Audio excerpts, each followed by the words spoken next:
Hello everybody, welcome to PC mathematics classes. Last video में मैंने आपसे डिस्कस किया था कॉम्प्लेक्स नंबर्स के बेसिक प्रॉपर्टीज के बारे में कि कॉम्प्लेक्स नंबर क्या होता है, उसकी जरूरत हमें क्यों पड़ी। आज हम अलजेब्रा ऑफ कॉम्प्लेक्स नंबर्स के बारे में पढ़ेंगे। अलजेब्रा ऑफ कॉम्प्लेक्स नंबर्स में फर्स्ट आपका आता है एडिशन। एडिशन के लिए कौन कौन सी प्रॉपर्टीज आपकी होती हैं। तो फर्स्ट हम ये देखते हैं कि दो नंबर्स को, कॉम्प्लेक्स नंबर्स को हम ऐड कैसे करते हैं। That is if one number is Z1 equal to अगर मैं लेती हूँ A1 plus iota B1 and अगर मैं Z2 नंबर्स को लेती हूँ A2 प्लस आयोटा B2, तो हमारा जो Z1 प्लस Z2 होगा, addition of two complex numbers will be A1 plus iota B1 and plus A2 plus iota B2 equal to, यहाँ पर हमें क्या करना है, रियल पार्ट को रियल पार्ट के साथ ऐड करना है। ओके, तो यहाँ पर रियल पार्ट है A1, सेकेंड में रियल पार्ट है A2, A1 plus A2 plus iota B1 plus B2। ठीक है, ये स्टैंडर्ड फॉर्म होती है कॉम्प्लेक्स नंबर की, जहां पर हमारा जो कॉम्प्लेक्स नंबर होता है ना, इसकी स्टैंडर्ड फॉर्म क्या होती है, A प्लस आयोटा B। ठीक है, तो ये वाला क्या हो जाएगा आपका स्मॉल a और ये वाला क्या हो जाएगा स्मॉल b। ठीक है, आप कंपेयर करके इजीली देख सकते हैं। तो ये था हमारा कि दो नंबर्स को हम ऐड कैसे करते हैं। अब आता है कि जब एडिशन हम यूज कर रहे हैं तब हमारी कौन कौन सी प्रॉपर्टीज वहां पर अप्लाई होती है। तो फर्स्ट आती है क्लोजर प्रॉपर्टी। क्लोजर प्रॉपर्टी में क्या होता है, क्लोजर दैट इज अगर टू नंबर्स आपने कॉम्प्लेक्स नंबर्स में से लिए हैं तो उन दोनों का एडिशन जो होगा वो भी कॉम्प्लेक्स नंबर होगा। यानी कि अगर मैंने Z1 Z2 belongs to C लिया है, ओके, तो क्या होगा, Z1 plus Z2 is also belongs to C for all, implies that Z1 plus Z2 belongs to C for all, Z1 Z2 belongs to C for all, है ना। हर number के लिए ये चीज पॉसिबल है। ये होगा कि अगर आपने दो नंबर्स आपने कॉम्प्लेक्स नंबर्स के सेट में से उठाए हैं तो उन दोनों का एडिशन भी क्या होता है, कॉम्प्लेक्स नंबर होता है। इस प्रॉपर्टी को हम क्या कहते हैं, क्लोजर प्रॉपर्टी। ठीक है, सेकंड आती है हमारी कम्यूटेटिव प्रॉपर्टी। कम्यूटेटिव में क्या होता है, Z1 plus Z2 equal to Z2 plus Z1। ठीक है, कोई दिक्कत नहीं है इसमें। थर्ड प्रॉपर्टी हमारी आती है एसोसिएटिव प्रॉपर्टी, जिसमें होता है Z1 plus Z2 plus Z3 equal to Z1 plus Z2 plus Z3। यानी कि मैं ब्रैकेट्स को इंटरचेंज कर रही हूँ। ठीक है, तो कोई दिक्कत नहीं आएगी, आप एडिशन करके इजीली देख सकते हैं कि नहीं भी दो कॉम्प्लेक्स नंबर को हम ले सकते हैं। चलिए एक एग्जांपल ले लेते हैं कि सपोज Z1 इक्वल टू हमारा है 1 plus 2 iota, Z2 equal to है suppose 3 iota and Z3 equal to मैं ले लेती हूँ सपोज 2। ठीक है, 2 को मैं 2 प्लस आयोटा 0 भी लिख सकती हूँ यहाँ पर। तो अब हम यहाँ पर इस प्रॉपर्टी को प्रूफ करेंगे। लेफ्ट हैंड साइड में आपकी हो जाएगी Z1 plus Z2 plus Z3 which will be equal to हो जाएगा 1 plus 2 iota Z1 plus Z2 plus Z3 हो जाएगा आपका 3 आयोटा प्लस 2। ओके, तो ये आपका क्या हो जाएगा, अल्टीमेटली फाइनली आपका हो जाएगा 1 plus 2 that is 3 number and iota का क्या हो जाएगा 5 आयोटा। ये हमारा लेफ्ट हैंड साइड हो गया। अब हम राइट हैंड साइड को प्रूव करते हैं। राइट हैंड साइड में हो जाएगा Z1 plus Z2 plus Z3 equal to हो जाएगा हमारा Z1 प्लस Z2, यानी पहले मुझे ऐड करना है Z1 में Z2 को, ओके, एंड प्लस Z3। तो आपका क्या हो जाएगा 1 प्लस 5 आयोटा यहाँ से मिलेगा एंड 2 यहाँ से, दैट इज आपका क्या हो गया 3 प्लस 5 आयोटा अगेन। यानी कि ये प्रॉपर्टी आप किन्हीं भी तीन नंबर्स को ले सकते हैं, कॉम्प्लेक्स नंबर्स को हमेशा एप्लीकेबल होगी। ओके, तो ये था हमारा एसोसिएटिव लॉ। नेक्स्ट आता है आप इजीली किसी भी आइडेंटिटी को यहाँ पर प्रूफ कर सकते हो, किसी भी लॉ को आप आराम से प्रूफ कर सकते हो। ठीक है, नेक्स्ट आता है हमारा additive identity. What is additive identity? Additive identity वो होती है कि अगर हम किसी भी कॉम्प्लेक्स नंबर में किस नंबर को ऐड करूं मैं कि मुझे नंबर इटसेल्फ मिल जाए। ठीक है, तो मैं अगर सपोज Z एक कॉम्प्लेक्स नंबर है तो मैं इसमें किसको ऐड करूंगी, obviously 0 equal to Z equal to 0 plus Z।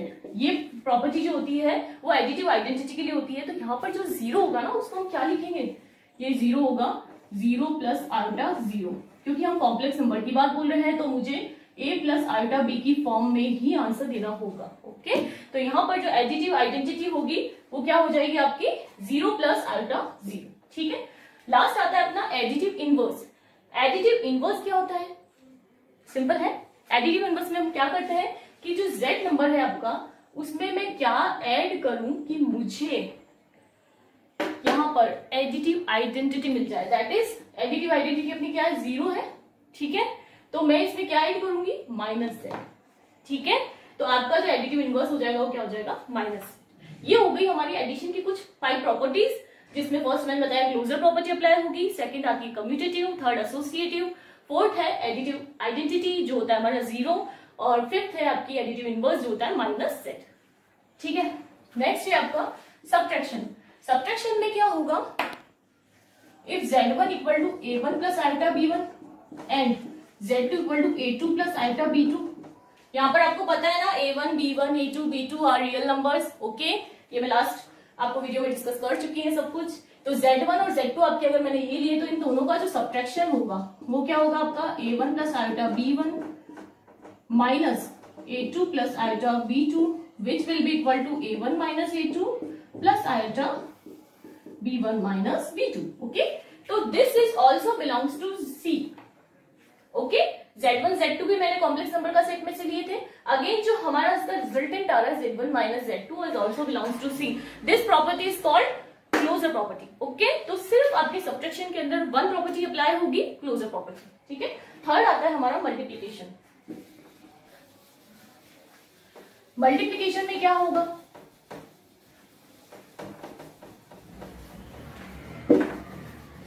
Third property is multiplication.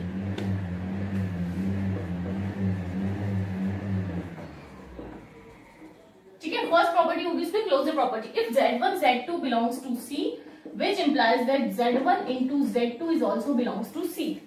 ठीक है, अब सब चीजें आपकी मल्टीप्लाई के ऊपर आपको चेक करनी है। तो अगर मैं दो नंबर सी के अंदर लेती हूँ तो उन दोनों का multiplication is also belongs to C. आप चेक कर सकते हैं बहुत इजीली एक एग्जांपल के थ्रू। सपोज z1 है आपका 2 आयोटा, z2 है 1 प्लस 3 आयोटा, तो आपका z1 इंटू z2 क्या हो जाएगा, 2 iota multiply by 1 plus 3 iota equal to 2, इसको मल्टीप्लाई करेंगे 2 iota plus 6 iota square, 2 iota minus 6 equal to हो जाएगा -6 प्लस 2 आयोटा। ओके, ये क्या हुआ, अगेन है कॉम्प्लेक्स नंबर। ठीक है, belongs to C.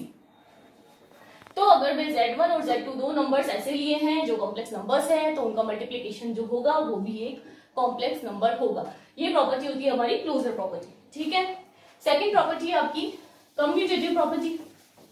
Commutative property भी मल्टीप्लीकेशन के लिए अप्लाई होगी। कैसे होगी देखिए, z1 into z2 equal to z2 into z1 for all z1 z2 belongs to C। हम हर एलिमेंट की बात कर रहे हैं, आप कॉम्प्लेक्स नंबर के सेट में से किन्हीं भी दो नंबर को चूज करके उसको मल्टीप्लाई करके उसका कम्यूटेटिव प्रॉपर्टी को इजीली शो कर सकते हैं। थर्ड प्रॉपर्टी है आपकी associative, z1 z2 z3 equal to z1 z2 into z3 for all z1 z2 z3 belongs to complex number, set of complex number। Okay, तो ये प्रॉपर्टी भी आप इजीली प्रूव कर सकते हैं। नेक्स्ट आता है हमारी मल्टीप्लिकेटिव आइडेंटिटी। मल्टीप्लिकेटिव आइडेंटिटी, तो मल्टीप्लिकेटिव आइडेंटिटी क्या होती है, मैं किसी भी नंबर को किस नंबर से मल्टीप्लाई करूं कि मुझे वो नंबर मिल जाए। तो सिंपल से अगर मैं रियल नंबर की बात बोलूंगी तो मैं क्या बोलूंगी, मैं किसी भी नंबर को 1 से मल्टीप्लाई करूंगी तभी मुझे वो नंबर प्राप्त मिलेगा। ठीक, तो अब मैं इस 1 को मैं क्या लिख सकती हूँ, कॉम्प्लेक्स नंबर के सेट की अगर मैं बात बोलती हूँ तो मैं 1 को क्या लूंगी, यस 1 प्लस 0 आयोटा या आयोटा 0, एक ही बात है। ठीक है, तो ये नंबर, तो यहाँ पर आपकी मल्टीप्लिकेटिव आइडेंटिटी क्या हो जाएगी, 1 प्लस आयोटा 0। ठीक है, z में कोई भी लू उसको अगर मैं इस नंबर से मल्टीप्लाई करूंगी तो मुझे अगेन z मिल जाएगा। तो ये हमारी क्या हो गई, मल्टीप्लिकेटिव आइडेंटिटी। ओके, नेक्स्ट है आपका लास्ट प्रॉपर्टी मल्टीप्लिकेशन के लिए, मल्टीप्लिकेटिव इनवर्स। अगर z बिलोंग्स टू C है तो मल्टीप्लिकेटिव इनवर्स क्या होगा, सिंपल सा जैसा हमने एडिटिव इनवर्स के लिए बोला था वही डेफिनेशन यहाँ पर भी अप्लाई होगी बिल्कुल। ठीक है, तो मैं z को किस नंबर से मल्टीप्लाई करूं कि मुझे मल्टीप्लिकेटिव आइडेंटिटी मिल जाए। तो मल्टीप्लिकेटिव आइडेंटिटी क्या है हमारी, 1। ठीक है, तो यहाँ पर 1 कब आएगा, जब मैं इसे किससे मल्टीप्लाई करूं, यस 1 अपॉन z से। ओके, 1 अपॉन z, तो here 1 upon z is my multiplicative inverse. ठीक, लेकिन अब आप ये सोच रहे होंगे कि 1 अपॉन z हर बार थोड़ी डिफाइंड होता है। करेक्ट है, बिल्कुल सही बात है। 1 अपॉन z तब डिफाइन होगा जब आपका z is not equal to 0 हो। अगर आपका z 0 है तो उसका इनवर्स जो होगा वो नॉट डिफाइंड होगा। इस चीज को नोट कर लेना। ठीक है, इसके अलावा जितने भी z हैं आपके, वो सबके लिए आपकी मल्टीप्लिकेटिव इनवर्स पॉसिबल होगा। ठीक है, तो अब इसको निकालते कैसे हैं, एक एग्जांपल के थ्रू मैं आपको क्लियर करती हूँ।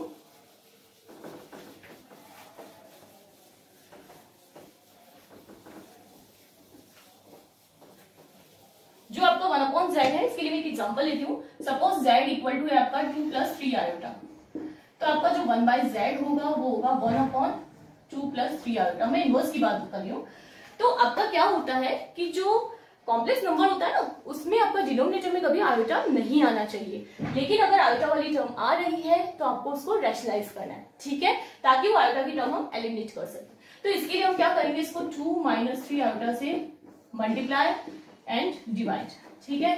तो ऊपर से 1 से मल्टीप्लाई होते 2 - 3 आयोटा बन जाएगा, और नीचे आपकी कौन सी आइडेंटिटी लग रही है, लो 2 + 3 आयोटा 2 - 3 आयोटा। अगर मैं यहाँ पर 2 को a लेती हूँ, इसको b लेती हूँ, तो आपकी कौन सी आइडेंटिटी बन रही है, a + b into a - b which is equal to क्या होता है, a² - b², ठीक है। तो यहाँ पर आपका हो जाएगा 2² - 3 आयोटा स्क्वायर, ओके। तो यहाँ पे आपका आंसर होगा 2 - 3 iota upon 4 - 3 9 iota square, okay. 3 का स्क्वायर 9 एंड आयोटा का square. 2 - 3 iota equal to 4 + 9 equal to 2 - 3 iota upon 13। यानी कि समझ में आई बात। मैं जो कहना चाह रही हूँ ये है कि अगर आपके 1/z अगर आप निकाल रहे हो तो यहाँ पर आप आंसर नहीं छोड़ सकते हो, आपको यहाँ तक सॉल्व करना पड़ेगा, ओके। यानी कि डिनोमिनेटर में अगर आपका आयोटा आता है तो उसको आपको मल्टीप्लाई करना है, रैशनलाइज करना है, उसके बाद ही आपको फाइनल आंसर मिलेगा, ओके। तो ये हो गया हमारा इनवर्स, मल्टीप्लिकेटिव इनवर्स। अब लास्ट प्रॉपर्टी आती है आपकी division of two complex numbers, division of two complex numbers, okay. एक प्रॉपर्टी और होती है मल्टीप्लिकेशन के लिए, वो भी मैं आपको बता देती हूँ। नंबर 6 प्रॉपर्टी होती है आपकी डिस्ट्रीब्यूटिव प्रॉपर्टी, डिस्ट्रीब्यूटिव लो। डिस्ट्रीब्यूटिव लो क्या होता है आपका, मल्टीप्लिकेशन का ओवर एडिशन, ओके। तो जैसे सपोज z1 है आपका, मल्टीप्लाइड बाय z2 + z3 हो जाएगा, इक्वल टू क्या हो जाएगा,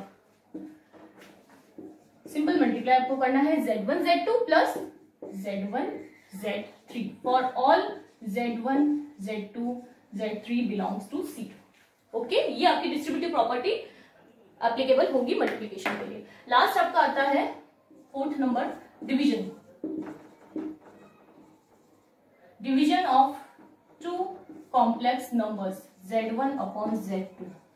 डिफाइंड कब नहीं होगा वो इंपॉर्टेंट है, आपको यहाँ पर ये देखना है कि ये नंबर डिफाइंड कब नहीं होगा। कब नहीं होगा उसको आपको डायरेक्ट हटा देना, when z2 is not equal to 0 होगा तब ये डिफाइंड होगा, अदरवाइज नहीं, ओके। तो यहाँ पर मैं z1 को एक एग्जांपल के थ्रू आपको बता देती हूँ। z1 लेट 2 + 3 आयोटा लें और z2 को मैं लूँ 1 - 2 आयोटा। तो आप इसका डिवीजन कैसे करेंगे, बहुत सिंपल है, z1 upon z2 equal to हो जाएगा आपका 2 + 3 iota upon 1 - 2 iota. Again denominator में आयोटा वाली टर्म आ रही है तो मुझे इसका रैशनलाइजेशन करना पड़ेगा। तो मैं multiply by 1 + 2 iota upon 1 + 2 iota, ये मैं करूंगी तो आपको क्या मिलेगा, 2 × 1 = 2 plus 4 iota plus 3 iota and -6, okay. Iota square को मैंने यहाँ पर -1 कर दिया है, ठीक है। Iota into iota, iota square that is 3 × 6 -6, ठीक है। और यहाँ पर हो जाएगा आपका a² - b², ठीक है। तो यहाँ से आपको क्या मिलेगा, 2 - 6 is -4 plus 7 iota upon 1 + 4, okay. Iota square is -1 and minus और माइनस प्लस 1 दैट इज आपका हो जाएगा -4 + 7 आयोटा अपॉन 5, ठीक है। -4 + 7 आयोटा अपॉन 5। तो इस तरह से हमको डिवीजन करना है, ठीक है। मैं इसीलिए प्रॉपर्टी के साथ साथ एग्जांपल ले लूं ताकि आप इजीली क्वेश्चंस को सॉल्व कर सको, ठीक है। तो अगर डिनोमिनेटर में कभी भी आपका क्या बोलते हैं कॉम्प्लेक्स नंबर अगर आता है आपके, तो आपको क्या करना है, उसको रैशनलाइज करना है ताकि आपका डिनोमिनेटर में से कॉम्प्लेक्स नंबर हटकर कोई नंबर आ जाए, ओके। अब नेक्स्ट डिवीजन के बाद आता है कुछ इंटीग्रल पावर्स की बात कर लेते हैं आयोटा की। अपन इंटीग्रल पावर्स को कैसे अपन सॉल्व करेंगे, लास्ट वीडियो में मैंने आपको बताया था आयोटा की पावर्स के बारे में, जिसमें मैंने कहा था आयोटा की पावर 4 के इक्वल टू क्या होता है 1, okay. For all k belongs to z, हम जानते हैं k belongs to z integer अगर कोई भी है तो आयोटा की पावर 4 के क्या होता है 1, क्यों होता है, क्योंकि आयोटा की पावर 4 जो होता है वो 1 होता है, ठीक है। अब इस पे बेस्ड क्वेश्चंस आते हैं ना, उसको हम कैसे सॉल्व करते हैं, थोड़ा सा छोटे से एग्जांपल्स के साथ शुरू करती हूँ मैं। जैसे फर्स्ट अगर मैं लूं, आपको अगर कोई बोले आयोटा की पावर 2005 इसको आपको सॉल्व करना है, ठीक है। अब कैसे करेंगे इसे? बिल्कुल सिंपल है, हमें इसे 4 का मल्टीपल बनाना है, ठीक है। एक और इम्पॉर्टेंट यहाँ पर मैं नोट करवा देती हूँ आपको कि आयोटा की पावर -n अगर आपको निकालना हो, नोट में कर लेना, 1 आयोटा की पावर n हो जाएगा, ठीक है। इसको मैं क्या लिखूंगी? 1 आयोटा की पावर r, वेयर r क्या होगा यहाँ पर आपका? जब आप इसको 4 से डिवाइड करेंगे तो जो रिमाइंडर आएगा ना आपका, वो आपका r हो जाएगा। तो आप इसको डायरेक्ट डिवाइड कर सकते हैं, यहाँ पर आयोटा की पावर r लिख सकते हैं, ठीक है। तो हम यहाँ पर क्या करेंगे, 4 जब n को 4 से डिवाइड करूंगी तो जो रिमाइंडर बचेगा वो आपका यहाँ पर r हो जाएगा, ठीक है। तो ये चीज हम सब जगह पर अप्लाई करेंगे। कैसे करेंगे? आपको सबसे पहले तो ये है कि 4 का डिविजिबिलिटी टेस्ट आना चाहिए। छोटी क्लासेस में आपने पढ़ा होगा कि 4 का डिविजिबिलिटी टेस्ट क्या होता है। किसी भी नंबर की last 2 digit, only last 2 digit वही चेक करना, ओके। उसमें हम क्या करेंगे, 4 को डिवाइड करेंगे। हम जब 4 को डिवाइड करेंगे तो जो वहां पर रिमाइंडर बचेगा ना, वही हमारा रिमाइंडर होगा, ओके, ठीक है। तो यहाँ पर मैं 0.5 को जब मैं 4 से डिवाइड करती हूँ तो हमारा रिमाइंडर क्या होगा, 1, ओके। तो यहाँ पर इसका आंसर क्या हो जाएगा, आयोटा की पावर 1 इक्वल टू,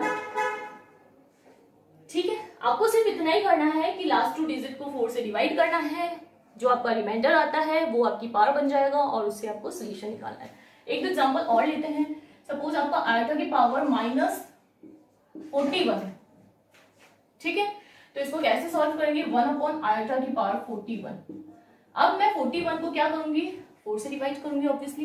तो क्या आएगा आपका रिमाइंडर कितना बचेगा, 1। तो आयोटा की पावर 1 आपका आ गया। अब मुझे पता है कि आयोटा नीचे है, पावर 1 है, तो डिनोमिनेटर में आपका आयोटा वाला नंबर नहीं होना चाहिए। तो अब इसको हटाने के लिए मैं क्या करूंगी, इसका rationalise, multiply by iota divide by iota. तो आपका हो जाएगा iota upon iota square equal to iota का माइनस साइन आ जाएगा। क्यों? क्योंकि आयोटा स्क्वायर आपका -1 होता है, तो माइनस आयोटा। तो आपका इसका सोल्यूशन क्या हो जाएगा, माइनस आयोटा।